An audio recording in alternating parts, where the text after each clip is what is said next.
Dạ, số đây bạn. Miền Tam Vị Bò này hay Tam Bò vậy đại bông?នេះតាមពិតទៅគឺជាផ្នែកមួយនៃការតាំងពិព័រណ៍ស្នាដៃនិស្សិតនៅក្នុងឆ្នាំ2025គ្រប់ជំនាញគ្រប់មហាវិទ្យាល័យទាំងអស់ហើយនេះនៅក្នុងគេហៅថាផ្នែកកុំព្យូទ័រវិទ្យាហើយជាពិសេសក្នុងឯកទេសនៃការរចនាប្រព័ន្ធផ្សព្វផ្សាយយើងអាចនិយាយថាជា multimedia នៅភាសាអង់គ្លេសបាទហើយនៅក្នុងការតាំងពិព័រណ៍ហ្នឹងគឺមានរូបថតជាផ្នែកមួយដែរវាមានខ្សែភាពយន្តខ្លីមានអីផ្សេងៗអស់ហ្នឹងហើយរូបថតយើងមានពីរប្រភេទមានប្រភេទរូបថតបែបឯកសារនៅខាងនោះហើយនឹងរូបថតខាងនេះបែបរូបថតបែបសិល្បៈដែលយើងដាក់ខាងបង្ហាញបងជាស្រ័យខ្ញុំសូមនេះ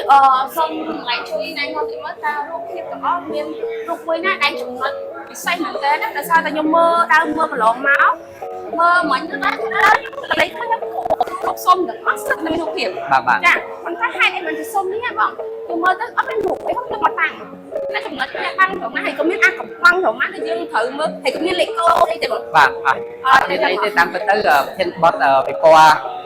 រូបថតលើកនេះនៅក្នុងគម្រោងនេះយើងនិយាយអំពីលំហហើយនឹងការចងចាំតាមពិតគឺជាការជ្រើសរើសនៃរូបថតចេញពីនិស្សិតទាំងអស់ឆ្នាំទី3ហើយយើងដាក់ចូលគ្នាអញ្ចឹងការជ្រើសរើសរូបថតហ្នឹងគឺមានពីរប្រភេទមួយគឺសម្រាប់ការធ្វើបទបង្ហាញក្នុងទូទស្សន៍នោះដែលមានចំនួន34ស្លឹកហើយនឹង10ស្លឹកនៅខាងលើនេះសម្រាប់យើងដាក់បោះពុំវាហើយយើងដាក់នៅក្នុងស៊ុំបានន័យថាជារូបភាពប្រភេទបែបសិល្បៈយើងហៅថា fine art ហ្នឹងតែផុតហ្នឹងជាឡើងឲ្យសិល្បករដែលជានិស្សិតរបស់យើងនៅក្រៅការងារនឹងទាំងអស់ហើយលំហហើយនឹងការចងចាំយើងហ្នឹងហើយយើងផ្ដោតទៅលើទំនាក់ទំនងរបស់មនុស្សយើងទៅនឹងលំហដែលយើងរស់នៅអញ្ចឹងវាមានការចងចាំបង្កើតនៅក្នុងជុំវិញដល់យើងពីទូអញ្ចឹងយើងធ្លាប់ទៅកន្លែងណាមួយយើងទៅកន្លែងណាមួយថាយើងធ្លាប់ទៅសាលារៀនឬក៏មន្ទីរពេទ្យឬក៏កន្លែងលេងណាមួយយើងតែងតែមានការចងចាំនៅក្នុងក្នុងពុកបាលរបស់យើងហើយអញ្ចឹងការចងចាំវាមានការចងចាំជាបុគ្គលផ្ទាល់ខ្លួនហើយនឹងការចងចាំជាសម្ភារភាពនៃការរួមបានហើយ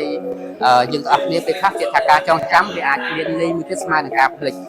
បើសិនជាការចងចាំមិនមានពីការភ្លេចទេគឺអត់ហៅការចងចាំទេព្រោះភ្លេចក្នុងរយៈពេលណាមួយហើយបន្ទាប់មកមានកតាយមួយទៀតដែលទាត់ធ្វើឲ្យអនុស្សាវរីយ៍នឹងត្រឡប់ឡើងមកវិញអញ្ចឹងវាខ្លាយទៅជាការចងចាំនៅក្នុងទ្រឹស្ដីបែបចិត្តវិទ្យាហើយនៅក្នុងនេះនោះដែររូបថតមួយស្លឹកដែលអត់មានអីហ្នឹងខ្ញុំចង់ជួយអារម្មណ៍ដល់ទស្សនិកជនថាក្រោយពីគាត់ដើរមើលរូបទាំងអស់មើលការបង្ហាញវីដេអូហ្នឹងហើយរហូតគាត់មើលរូបលើស្លឹកហ្នឹងហើយមកដល់ស្លឹកចុងក្រោយនេះគឺជារូបសគឺជាតំណាងឲ្យភាពបរិសុទ្ធក៏បានតំណាងឲ្យអ្វីដែលមានអ្វីក៏បានដែរខ្ញុំសូមឥឡូវឈប់ឯងចេះតិចឥឡូវបងអញជួយរាយរាប់ខ្ញុំតិចមើលខ្ញុំវាឆ្ងល់មែនតើនេះរូបទាំងអស់នៅសហ្នឹងត្រង់ណាមកអញរាយរាប់ត្រូវចំណុចអញតិចមើលគឺថាយើងអ្នកទាំងអស់គ្នាដល់យើងមានស្ទីលផ្សេងៗនេះហើយមកដល់ចំណុចមួយយើងអាចឃើញបានជាចំណុចសនៃឆាកជីវិតរបស់យើងហើយចំណុចសដល់យើងគិតថាមុន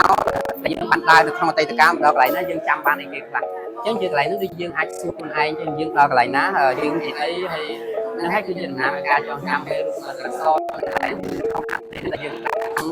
ជាមួយនឹងស្នាដៃផ្សេងៗដែលជារូបយើងមើលឃើញអញ្ចឹងយើងអាចនិយាយបានថារូបភាពមានពីរប្រភេទរូបភាពដែលយើងមើលឃើញហើយនឹងរូបភាពស្មើសម័យនេះក៏ជានិយមនេះក្នុងការបង្កើតរូបភាពដែរអញ្ចឹង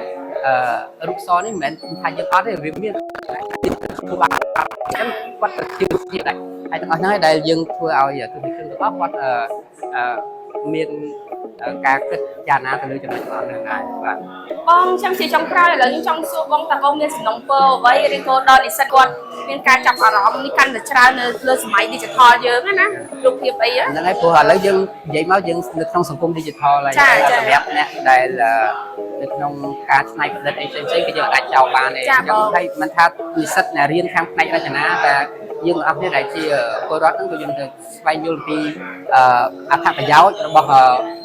វិស័យ digital ដែរក្នុងការផ្សព្វផ្សាយវាអាចប្រើប្រាស់ទៅក្នុងច្រើនវិស័យក្នុងការធ្វើអាជីវកម្មក្នុងការគ្រប់គ្រងឬក៏ការស្រាវជ្រាវហើយការផ្សព្វផ្សាយទូទៅអញ្ចឹងខ្ញុំគិតថាយើងអស់គ្នាអាចយកចិត្តទុកដាក់ដែរក្នុងផ្នែកហ្នឹងដើម្បីយល់ដឹងពីចំណុចល្អចំណុចអាក្រក់របស់វាដែរបាទចាអញ្ចឹងមានតែប៉ុណ្្នឹងទេហើយសូមអរគុណច្រើន